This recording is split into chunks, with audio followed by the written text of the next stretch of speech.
আমার শাড়ি আমি দিব না। হাসান অস্বস্তি নিয়ে বলল, জেদ করো না নোলক, তোমার শাড়িটা বিনুকে দাও, আমি তোমাকে নতুন এনে দিব। আপনি বরং আপনার বোনকে নতুন শাড়ি এনে দিন। আমি জানি এই শাড়িটা যদি আমি আজ দিয়ে দিই, পরে আর আমি নতুন শাড়ি পাবো না। আপনার ওসব মিষ্টি কথা অনেক ভুলিয়েছেন, বিনিময়ে আমি আজ পর্যন্ত কিছু পাইনি। অশ্রুভরা চোখে বলল নোলক। বিনু একটু ঢং দেখিয়ে বলল, থাক ভাইয়া, দরকার নেই। আমি তো এখন পর এ বাড়ির। থাক ভাবি, তোমার শাড়ি তুমি রাখো। এবার নোলকের শাশুড়ি বলল, এই হাসান, তোর বউকে বল আমার মেয়েকে এখনই ওই শাড়িটা দিতে। একটা শাড়ি নিয়ে এত ছোট লোকি? হাসান এবার রাগী কণ্ঠে নোলককে বলল, নোলক, বেয়াদবি না করে শাড়িটা বিনুকে দাও। আমি কথা দিচ্ছি তোমাকে আরেকটি শাড়ি এনে দিব। আরে রাখেন আপনার কথা, আমার বিয়ের গহনাগুলোই তো এখনো আপনার বোনের থেকে উদ্ধার করে দিতে পারেননি। হ্যাঁ, শোনেন বিনু আপা, কালকের মধ্যে আমার সব গহনা ফেরত দিবেন। পুরো 3 ভরি ছিল। আমি যদি আমার গহনা কালকের মধ্যে না পাই, তাহলে আমি নিজ দায়িত্বে কাল ছেলে পক্ষের সামনে বিচার দিব যে আপনি আমার গহনা চুরি করেছেন। বলি সবার মুখে ঝামা ঘষে নোলক নিজের শাড়িটা নিয়ে চলে গেল। নোলকের কথায় সবাই অবাক হয়ে চেয়ে রইল, কারণ যে মেয়ে 7টা বছর কারো সামনে মাথা উঁচু করেও তাকায়নি, সেই মেয়ে নাকি আজ তাদের সাথে তর্ক করলো। ফরিদা বানু তো চিন্তায় রীতিমতো ঘামতে শুরু করলো। তবে কি এখন বাড়ির কর্তৃ বদলের সময় চলে এসেছে? একা একা বিড়বিড় করতে করতে সে নিজের ঘরে চলে গেল। এদিকে বিনু হাত কসলাতে লাগলো। গহনা তো সব বিক্রি করে বাসার ছাদ দিয়েছে সে। আর বললেই হলো নাকি সে কিচ্ছু দিবে না? হুস হুস করতে করতে সে নিজের ঘরে চলে গেল। এদিকে বিনুর ছোট বোন মিনু তো চিন্তায় কেঁদে দিল। অনেক কষ্টে অয়নের মা বিয়েতে রাজি হয়েছেন, কিন্তু বড় ভাবি যদি সত্যি সত্যি কাল অশান্তি করে, তাহলে এবার নির্ঘাত বিয়ে ভাঙবে। টেনশনে সে কেঁদে দিল। হাসান বোনকে সান্ত্বনা দেওয়ার ভাষা পেল না। সেও ঘরে চলে গেল। নোলক মিয়া বাড়ির বড় ছেলে হাসান মিয়ার স্ত্রী। বিয়ের 7 বছর চলছে। 5 বছরের একটি মেয়ে ও 2 বছরের একটি ছেলে আছে। ওই যে 7 বছর আগে সে এ বাসায় বউ হয়ে এসেছে, তারপর থেকে সে মাথা নত করে চলেছে। ছোট থেকে শিখে এসেছে শ্বশুরবাড়ির কারো অসম্মান করা যাবে না, সবার কথা মেনে চলতে হবে, মানিয়ে চলতে হবে। তাই তো 8টা বছর গাধার মতো খেটেছে, সবার ফাই ফরমাস মেনে চলেছে, টু শব্দটাও করেনি। কিন্তু এই বিনিময়ে আজ পর্যন্ত কারো কোনো প্রশংসা পায়নি। উল্টো ভুল ধরতে সবাই সর্বদা মরিয়া হয়ে থাকতো। কিন্তু আজ থেকে নোলক সিদ্ধান্ত নিয়েছে সে আর নিজের চাওয়া পাওয়া ছাড় দিবে না। হাসানরা 3 ভাই 2 বোন। হাসান আর ওর মেঝো ভাই রতনের বিয়ে হয়েছে, আর ছোট ভাই এখন বিশ্ববিদ্যালয়ে পড়াশোনা করছে। অন্যদিকে হাসানের ছোট বোন বিনুর বিয়ে হয়েছে 5 বছর, আর কাল ছোট বোন মিনুর বিয়ে। সেই বিয়ে উপলক্ষে হাসান সবার জন্য শাড়ি এনেছিল। যদিও নোলকের শাড়ির দাম বিনুর শাড়ির চেয়ে কম, তবুও বিনুর নজর পড়ে নোলকের শাড়ির উপর, আর সে থেকেই কথা কাটাকাটি। হাসান ঘরে ঢুকেই দেখে নোলক বাচ্চাদের ঘুম পাড়াচ্ছে। সে বিরক্তি নিয়ে বলল, সামান্য শাড়ির জন্য এত কাহিনী না করলেও পারতে। যাও চুপচাপ বিনুকে শাড়িটা দিয়ে দাও। বললাম তো দিব না। আর তোমার বোনকে বলেছ তো আমার গহনা ফিরিয়ে দিতে? গহনার আলাপ কোথা থেকে আসছে নোলক? বিনু কি বাহিরের কেউ? ওর কাছে থাকার তোমার কাছে থাকা তো একই ব্যাপার। একই ব্যাপার না, আমার গহনা আমি ফেরত চাই। বলেই নোলক শুয়ে পড়ল। এদিকে নোলকের এরূপ পরিবর্তনে অবাক হলো হাসান। সকাল 6টা বাজে। এ সময় প্রতিদিন নোলক ফরিদা বানুকে চা দিতে যায়, কিন্তু আজ নোলক এখনো চা আনছে না দেখে অবাক হলেন ফরিদা। হন্তদন্ত হয়ে বেরিয়ে দেখলেন হাসানের ঘরের দরজা লাগানো। লাজ লজ্জা সব ভুলে রাগের মাথায় যে হাসানের ঘরের দরজা চাপড়াতে লাগলেন। চেঁচিয়ে বলতে লাগলেন, কিরে নবাবজাদি, এখনো ঘুম শেষ হয় না তোর? আজকে কি না খেয়ে রাখবি আমাদের? বের হ এখনই ঘর থেকে। বিয়ে 7 বছর পরেও তোর জ্বালা কমে না, এতক্ষণ ঘরে শুয়ে থাকা লাগবে তোর? খিদে আমি মরতেছি। মায়ের চেঁচামেচিতে ঘুম ভেঙে গেল হাসানের। মায়ের সব কথা শুনল সে। অবাক হচ্ছে মা কি করে বাড়ি ভর্তি লোকের সামনে এত বিশ্রী কথা বলছেন। তাই তাড়াতাড়ি নোলককে ডাকতে গেলে নোলক পাশ ফিরেই বলে উঠল, খবরদার, আমাকে এখন বিরক্ত করবেন না। বাড়িতে আরেকজন বউ আছে এখন, তাই সব দায়িত্ব আমি একা নিব কেন? যান, আপনার ভাইয়ের বউকে বলেন সকালে নাস্তা বানাতে, বলে আবারও শুয়ে পড়ল নোলক। অন্যদিকে হাসান বুঝলো নোলক ভুল বলেনি। বিয়ের পর থেকে রতনের বউ পায়ের উপর পা দিয়ে বসে খায়, আর সারাদিন বাসায় খেটে মরে নোলক। কিন্তু একথা মাকে কি করে বলবে সে, কিংবা ভাইয়ের বউকেই বা কি করে বলবে? হাসান দরজা খুলে দেখে তার মা রেগে মেগে একাকার অবস্থা। এতক্ষণে মায়ের চিৎকার চেঁচামেচিতে বিয়েতে আসা অন্যান্য অতিথিরাও জেগে গিয়েছে। সবাই বৈঠক রুমে ভিড় জমিয়েছে। হাসান শান্ত স্বরে জিজ্ঞেস করলো, কি হয়েছে মা? এভাবে সাত সকালে চেঁচামেচি করছো কেন? আত্মীয় স্বজনেরা কি ভাববে? ওসব কথা বাদ দে। আমি যে সকাল থেকে না খেয়ে আছি সে বিষয়ে কি খেয়াল আছে তোর? তোর ওই ছোট লোক বউ রান্নাঘরে না যে এখনো ঘরে ঢুকে আছে, সাহস কত বড় ওর! এখানে সাহসের কি আছে মা? ওর শরীর ভালো নেই, আর বাসায় তো রতনের বউ আছে। ওকে বললেই পারতে আজকে সকালের নাস্তাটা করে দিতে। ছেলের কথায় থতমত খেলেন ফরিদা বানু। হাসানের কথায় যুক্তি আছে, কিন্তু রতনের শ্বশুর পুলিশ, ওর বউ শিক্ষিত মেয়ে, সে কি আর শ্বশুর বাড়ির কাজ করবে? তবু তেজ দেখিয়ে তিনি বললেন, রতনের বউ কেন করবে? ও কি পারে নাকি এসব কাজ? হাসান কিছু বলার আগেই পেছন থেকে নোলক এসে বলল, কেন পারবেন আম্মা? 17 বছর বয়সে যখন আমি এ সংসারে বউ হয়ে আসলাম, তখন আমিও কিছু পারতাম না। মনে নেই আপনার? কতবার হাত কেটেছি, হাত পুড়েছি। কই, কোনোদিন তো এত দরদ দেখাননি।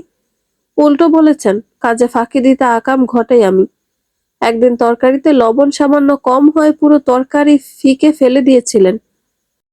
আমাকে দিয়ে আবার রান্না করে নিয়েছিলেন। ভুলে গিয়েছেন সেসব দিনের কথা আম্মা? যেভাবে আমাকে রান্নাঘরের কাজ শিখিয়েছিলেন, ঠিক ওভাবেই এখন আপনার মেজো বৌমাকে দিয়েও ঘরের কাজ শেখান। আর তার বিয়ে 6 মাস হয়ে গিয়েছে, এখন সে আর নতুন নেই। 7 বছর আমি খেটেছি, এবার অন্তত সে খাটুক, যেহেতু ঘরে এখন দুজন বউ। কাজও তাই দুজনে মিলেই করব। আমি একা ঝিগিরি খাটতে পারবো না, বলে সে আবার ঘরে। নোলকের কথায় স্তব্ধ হয়ে গেলেন ফরিদা বানু। এ কোন নোলককে দেখছেন সে? এই মেয়ে যে কিনা আগে তার সামনে ভয়ে কাঁপতো, সে এভাবে মুখের উপর কথা বলছে। সকালের নাস্তার জন্য সবাই বৈঠক ঘরে বসেছে। হাসান যে হোটেল থেকে খাবার নিয়ে এসেছে। সবার খাবার মাঝে নোলক হাসানকে জিজ্ঞেস করলো, এই যে খাবারগুলো আনলেন, বিল কত এসেছে? পাশ থেকে বিনু বলল, এখন বিল নিয়ে এত কষ্ট পাচ্ছ? তখন নিজেই রান্নাটা করলে ভাইয়ার এতগুলো টাকা নষ্ট হতো না। নোলক বিনুকে বিন্দুমাত্র পাত্তা না দিয়ে হাসানকে আবার জিজ্ঞেস করলো, কি ব্যাপার, বললেন না তো খরচ কত হলো? হাসান ভালোই বিব্রত হলো। এতগুলো আত্মীয় স্বজনের সামনে এভাবে নাস্তার দাম জিজ্ঞেস করার মানেটা কি? নোলক কি চায়? বলল, ঘরে এসব কথা হবে, এখন থাক। কিন্তু নোলক তো নাছোড় বান্দা। সে আবার জিজ্ঞেস করলো, খরচ কত হয়েছে বলেন আগে। বিরক্তি নিয়ে হাসান বলল, 4,000। এবার সবাইকে অবাক করে দিয়ে নোলক রতনকে বলল, রতন ভাই, 2,000 টাকা দেন। রতন অবাক কণ্ঠে জিজ্ঞেস করলো, আমি 2,000 টাকা কেন দিব ভাবি? কেন মানে? এই পরিবারের কি একমাত্র ছেলে তোমার বড় ভাই? এতদিন না হয় তোমার চাকরি বাকরি ছিল না, তাই তোমার ভাই সব দায়িত্ব নিজে পালন করেছে। কিন্তু এখন তো তোমার চাকরি আছে, মাসে মোটা অঙ্কের বেতন পাও। তাহলে এখন কেন সব দায়িত্ব তোমার ভাই একা পালন করবে? আজকে নাস্তার বিল এসেছে 4,000। 2,000 তুমি দিবে, আর 2,000 তোমার ভাই। নোলকের কথায় ফুঁসে উঠল রতনের স্ত্রী। গর্জে উঠে বলল, রতন কেন দিবে? রতন কি বলেছিল বড় ভাইয়াকে আগ বাড়িয়ে খাবার আনতে? যেমন এনেছে তেমন দিক, নিজে বিল। রতনও সে বিষয়ে সায় দিল। তাই বুঝি? তাহলে এটাই হলো, আজ থেকে এই সংসারে কোনো খরচ আমার স্বামী একা করবে না। যা খরচ হয় 3 ভাই মিলে করবে। না হয় আমার স্বামীকে আমি 1 টাকাও খরচ করতে দিব না। এর মধ্যে হাসানের ছোট ভাই আতঙ্কিত কণ্ঠে বলল, আমি কি করে খরচ দিব ভাবি? আমি তো এখনো পড়াশোনা করছি। ভালো তো, এই যে শখ করে প্রাইভেট ইউনিভার্সিটিতে ভর্তি হয়েছ, তার খরচ আশা করি জানা আছে। একবার ভেবেছ ওই খরচ জোগাতে তোমার ভাইয়ের নিজের হাতে কোনো টাকা থাকে কিনা? গত 1 বছর ধরে ওই দুটো শার্ট অদল বদল করে তোমার ভাই অফিসে যায়। 1 টাকাও তার সেভিংস নেই। আজকে তোমার ভাই মরলে কালকেই আমাকে থালা হাতে রাস্তায় বসতে হবে। তোমরা যেমন আমার বোঝা হয়ে গেছে, তোমার ভাই মরলে আমাকে আর আমার বাচ্চাদের এক কাপড়ে ধাক্কা মেরে রাস্তায় ফেলবে তোমরা।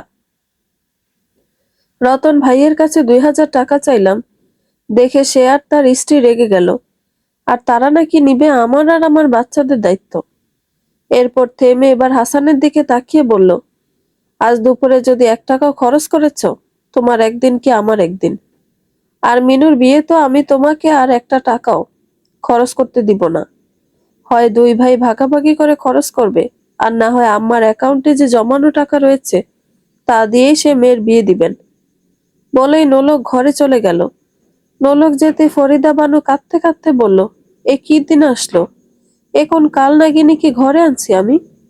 আমার পোলাদের ভাগ করতে চায়, আমার মেয়ের সুখ দেখে হিংসা করে। তুই আজকেই নাগিনীটাকে তালাক দিবি হাসান, এটা তোর মায়ের আদেশ, না হলে আমার মরা মুখ দেখবি। হাসান এবার তাচ্ছিল্য হেসে বলল, কই, নিজের মেজ ছেলেকে তো কোনোদিন এমন কসম দেওনি মা। আমাকে এরকম কথা বলার আগে একবারও ভাবলে না আমি নোলককে ছাড়লে আমার বাচ্চা দুটোর কি হবে? সব সময় শুধু নিজেদের স্বার্থের কথাই ভেবে গেলে মা। বাবা মারা যাওয়ার পর তোমার অন্য বাচ্চাদের দায়িত্ব নিতে যে আমার পড়াশোনা বন্ধ হলো। বাধ্য হয়ে সরকারি স্কুলে পিয়নের চাকরি নিলাম। সে অল্প বেতন দিয়ে তোমার সব বাচ্চাদের পড়াশোনা করালাম। বাবার জমি বেচে সেই টাকায় তোমার মেজো ছেলে চাকরি নিয়ে দিলা। তোমার বড় মেয়ের বিয়ে দিলাম। বাকি টাকা তুমি নিজের লকারে রেখে দিলে। কিন্তু সে টাকায় আমারও ভাগ ছিল, সেটা আমায় দিলে না। বিয়ের বয়স হওয়া সত্ত্বেও আমার বিয়ে দিলে 33-এ যে। এখন আমার বয়স 40, শরীর ভেঙে পড়েছে, কদিন বাঁচবো জানি না। কিন্তু আমার কিছু হলে আমার স্ত্রী সন্তানদের কি হবে মা? আজ যা দেখলাম অনেক কিছুই বুঝেছি। নোলকের ভয় অহেতুক না। মা ভাই বোনের কথা ভাবতে যে নিজের স্ত্রী সন্তানদের প্রতি অবিচার আর করতে রাজি না আমি। হয় খরচে রতনও হাত দিবে, না হয় তুমি তোমার ব্যাংকে হাত দাও।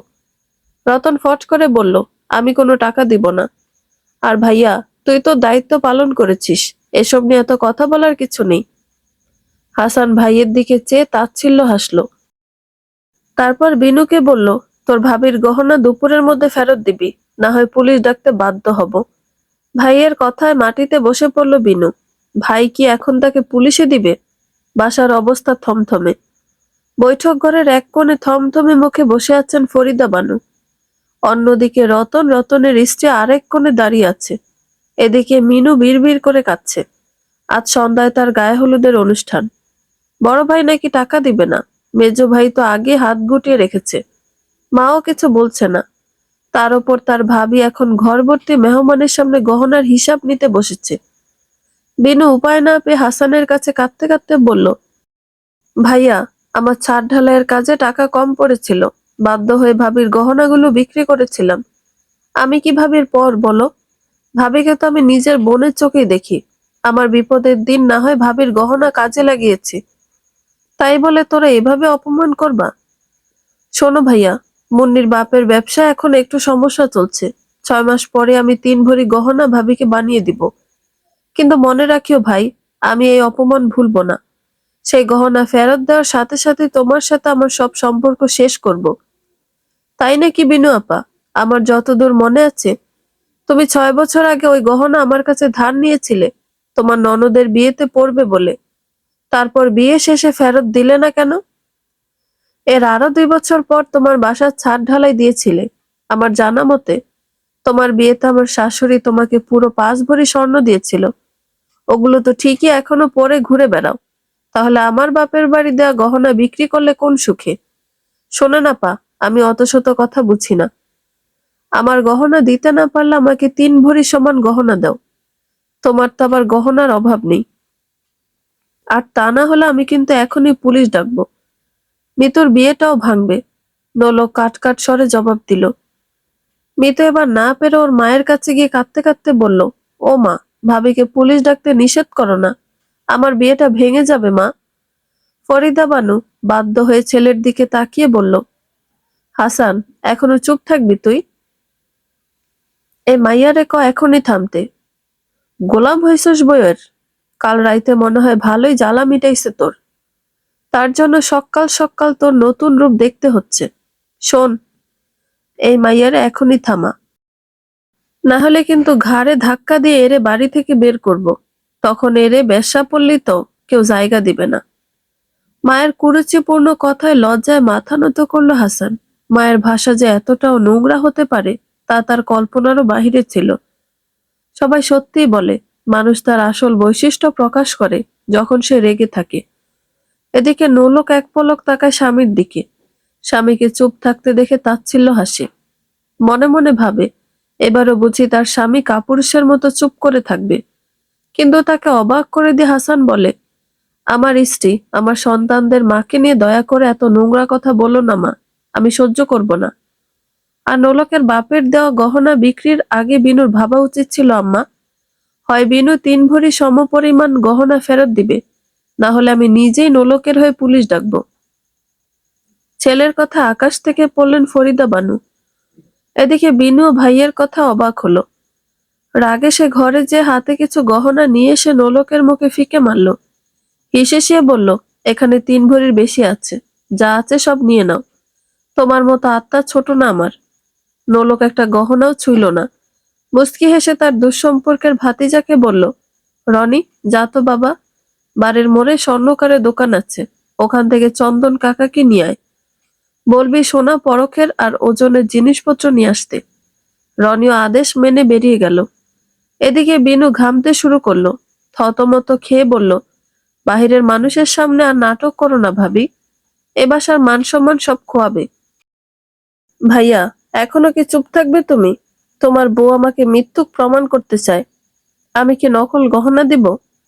যেহেতু গহনা তোর ভাবির, তা পরীক্ষা করার অধিকার তার আছে। আমি এ ব্যাপারে কোনো কথা বলতে চাই না। নির্লিপ্তভাবে উত্তর দিল হাসান। এরই মধ্যে বাসায় আসলো চন্দন কাকা। গহনা পরীক্ষা করে বলল, নোলক মা, এগুলো একটাও স্বর্ণ না, সব সিটি গোল্ড। সাথে সাথে সবাই ছি ছি শুরু করে দিল। শুরু হলো ফিসফিসানি বোনের কাণ্ডে। হাসান অবাক হলো, কিন্তু বিনু তবুও না দমে নাটক করে বলল, কি বলেন চন্দন কাকা, তার মানে? থামেন বিনু আপা, এসব নাটক আর সহ্য হচ্ছে না। আমি এগুলো দেখেই বুঝেছিলাম এগুলো নকল। ভেবেছিলেন এগুলো দিয়ে আমার মন ভুলাবেন, পরে ধরা পড়লে অস্বীকার করবেন? আপনাকে চেনা আছে আমার। ভালোই ভালোই তোমার সোনার গহনা বের করো, না হলে আমি এখনই পুলিশ ডাকছি।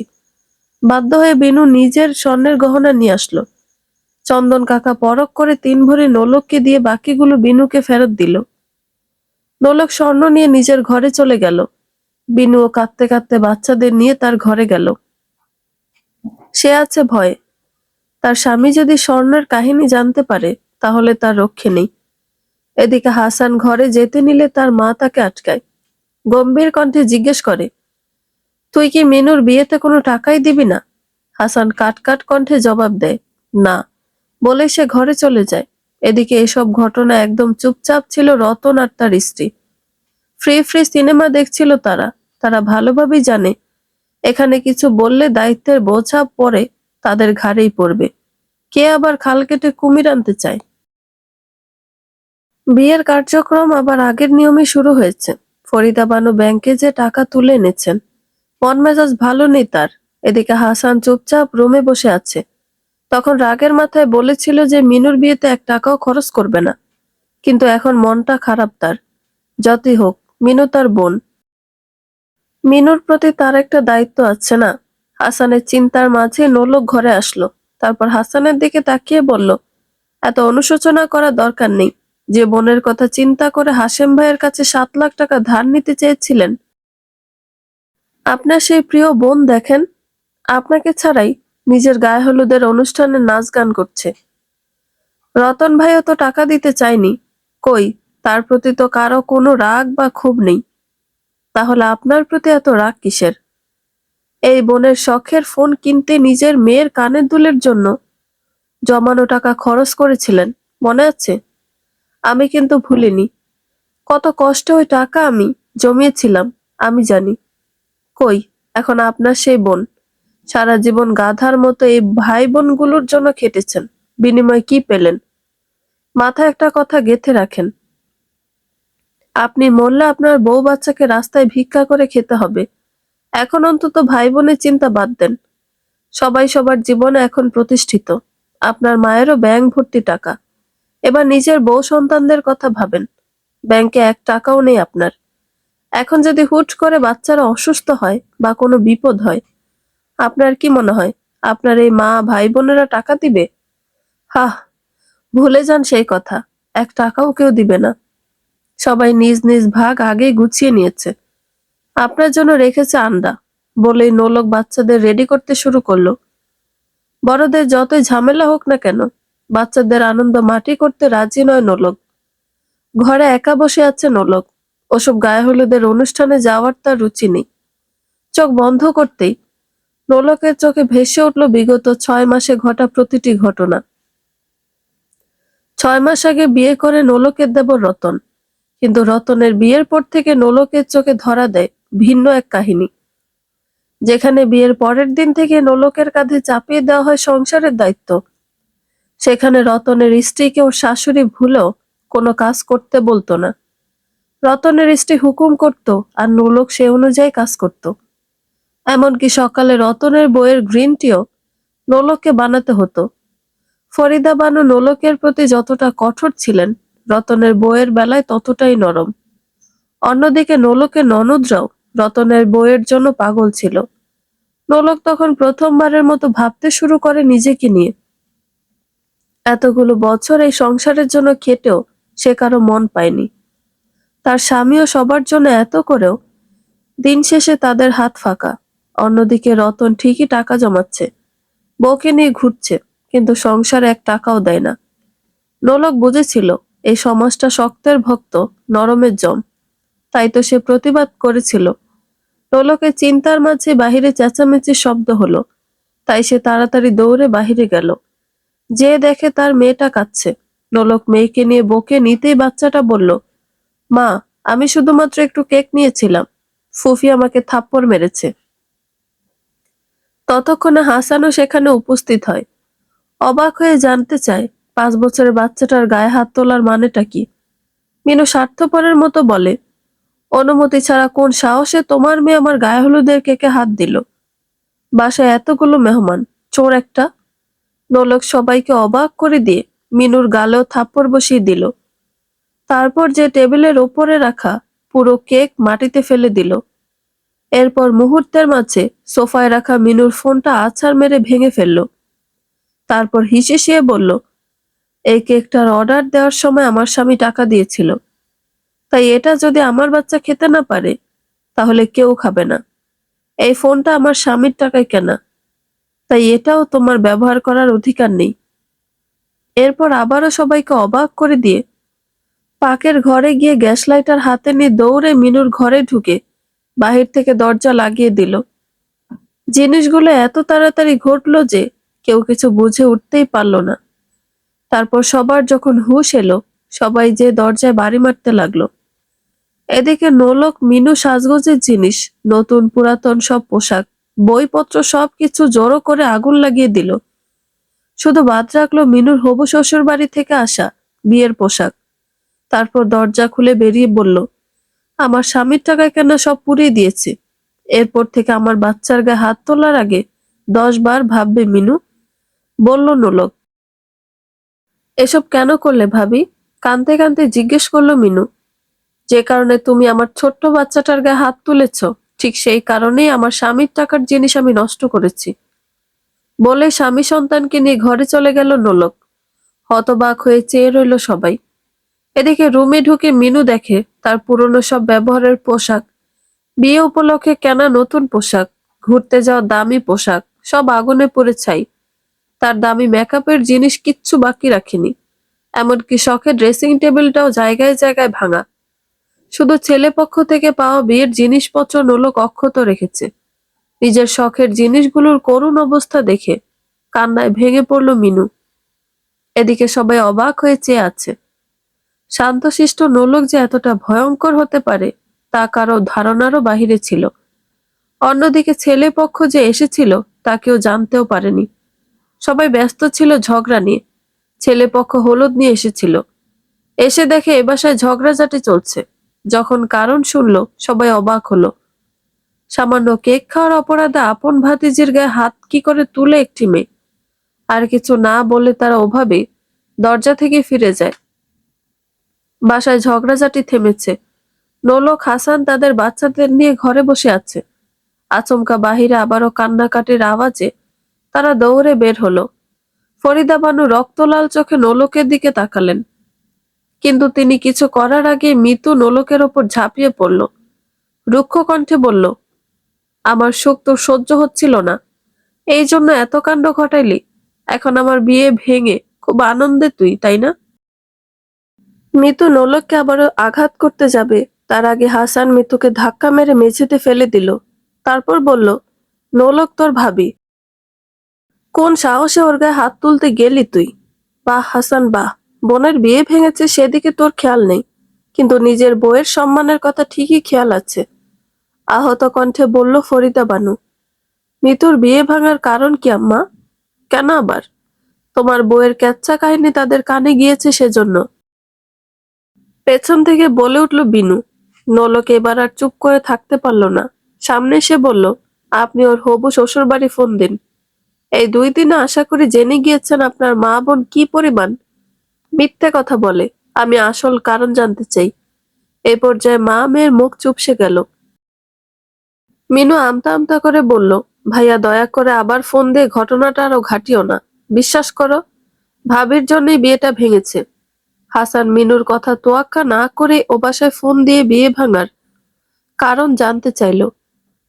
ছেলের মা কর্কশ কণ্ঠে বলল, শোনো বাবা, আমাদের পরিবারটা হলো যৌথ পরিবার। সবার সংসার আলাদা হলো, উঠোন এক আমাদের। সবার সাথে সবার অনেক মিল। তাই আমার ছেলের জন্য আমরা এমনি মেয়ে চাই, যে কিনা ভালোবাসা দিয়ে পুরো সংসার বেঁধে রাখবে। কিন্তু তোমার বোন অমন না। আজ আমাদের ছেলে পক্ষ থেকে যারা হলুদের তত্ত্ব নিয়ে গিয়েছিল, ওখানে যে তারা জানতে পারে সামান্য কেক খাওয়ার অপরাধে নাকি তোমার বোন নিজের আপন একমাত্র ভাতিজির গায়ে হাত তুলেছে। এখন তুমিই বলো বাবা, এরকম ছোট মন মানসিকতার মেয়ে কি আমাদের ঘরের বউ হওয়ার যোগ্যতা রাখে? রাখি বাবা, ভালো থেকো। ফোন লাউড স্পিকারে থাকায় সবাই সব শুনলো। মিনুকে নিয়ে সবাই ছি ছি করতে শুরু করলো। একজন তো বলেই বসলো, কি রে মিনু, বিয়ে ভাঙছে নিজের দোষে, আর দোষ চাপায় ভাবির কাঁধে। নোলক তাচ্ছিল্যে হেসে বলল, আরে কাকিমা, ওনাদের তো কাজই এটা। বিয়ের শুরু থেকে এই মা মেয়ে মিলে আমাকে অত্যাচার করছে, সব মুখ বুজে সহ্য করেছি, কিন্তু এখন বুঝেছি এরা শক্তের ভক্ত, নরমের জম। আর মিনু, এবার আমি সত্যি পুলিশকে ফোন দিব। আমার গায়ে হাত তুলেছিলে কোন সাহসে? ফরিদা বানু এবার আতঙ্কিত কণ্ঠে বললেন, এসব কেমন কথা বৌমা? মিনুর মানসিক অবস্থাটা একবার চিন্তা করো। আবেগে না হয় একটু পাগলামি করেই ফেলছে, তাই বলে তুমি ওরে পুলিশে দিবা? মা, মিনু তো জানতো বিয়ে ওর কারণেই ভেঙেছে, তাহলে নোলককে আক্রমণ করার মানেটা কি? মিনুর উচিত নোলকের কাছে মাপ চাওয়া, বলল হাসান। পারবো না তোমার বউয়ের কাছে মাফ চাইতে, ছোট লোক একটা। নোলক এবার বলল, মাফ না চাইলে আমি এখনই পুলিশ ডাকবো। আর তুমি এতক্ষণে বুঝেই গিয়েছ আমি কি কি করতে পারি। পরিস্থিতি খারাপের দিকে যাচ্ছে দেখে মিনু মাফ চেয়ে দ্রুত নিজের ঘরে চলে গেল। প্রতিদিনের মতো সকাল হলো। আজকে সকালটা ভিন্ন ছিল। নোলক আজও ওঠেনি, কিন্তু আজ ফরিদা বানু চেঁচামেচি করেনি। নিজের চা নিজেই করে খেয়েছেন, কিন্তু সমস্যা ঘটলো নাস্তা বানানোর সময়। নোলক শুধুমাত্র তার স্বামী সন্তানদের জন্য নাস্তা বানিয়েছে। বাসায় এতগুলো মেহমান, আর নাস্তা নেই। না পেরে ফরিদা বানু বাধ্য হয়ে বলল, হাসান, তোর মামা খালারা এখনো না খেয়ে আছে, ওদের জন্য কিছু নিয়ে আয়। পেছন থেকে সাথে সাথে নোলক বলল, অবশ্যই আম্মা, কিন্তু তার আগে নাস্তার অর্ধেক টাকা রতন ভাইকে দিতে বলেন। নোলকের কথায় রতন বলল, ভাবি, আমি শুধু আমার আর আমার স্ত্রীর খাবার আনবো, আমি আর কারো খাবার আনতে পারবো না। দেখলেন তো আম্মা, আপনি বরং রতন ভাইয়ের পক্ষ থেকে অর্ধেক টাকা দিয়ে দিন। নিশাতের বাপ যায় নাস্তা নিয়ে আসবে। দুষ্টু হেসে বলল নোলক। ফরিদা বানু এবার রাগান্বিত দৃষ্টিতে বড় ছেলের দিকে তাকিয়ে বললেন, তোর বউয়ের কথার সাথে কি তুইও একমত হাসান? জি আম্মা, শক্ত কণ্ঠে জবাব হাসানের। তাহলে আজকে আমার বাড়ি ছেড়ে চলে যাবি। কিন্তু এ বাসায় তো আমারও অধিকার আছে আম্মা। কিসের অধিকার? ভুলে গিয়েছিস তোর আব্বা মরার আগে এই বাড়ি আমার নামে দিয়ে গিয়েছিল। হয়তোবা তিনি বুঝতে পেরেছিলেন তার বড় ছেলে নিমক হারাম হবে। তাচ্ছিল্য কণ্ঠে বলল ফরিদা বানু, সারা জীবন তোমাদের জন্য খাটার পর এখন আমাকে বলছো নিমক হারাম? তবে তাই সই, আজই আমি এই বাড়ি ছাড়বো। আহত কণ্ঠে বলল হাসান। তারপর নোলককে বলল, এখনই ব্যাগ গোছাও নোলক। স্বামীর আদেশ পেতেই ঘরে ছুটল নোলক। সে আজ খুশি, অবশেষে এই নরক থেকে মুক্তি পাচ্ছে সে। তার টাকার লোভ নেই, তার লোভ একটাই, তার নিজের একটা সুখী সংসার যেন হয়। বন্ধুরা, গল্পটি ভালো লেগে থাকলে একটা লাইক করে দিবেন এবং গল্প সম্পর্কে কোনো মতামত জানানো থাকলে কমেন্ট করতে পারেন। গল্পের বাকি অংশ শোনার জন্য চ্যানেলটি সাবস্ক্রাইব করে পাশেই থাকবেন। ধন্যবাদ সবাইকে, ভালো থাকবেন।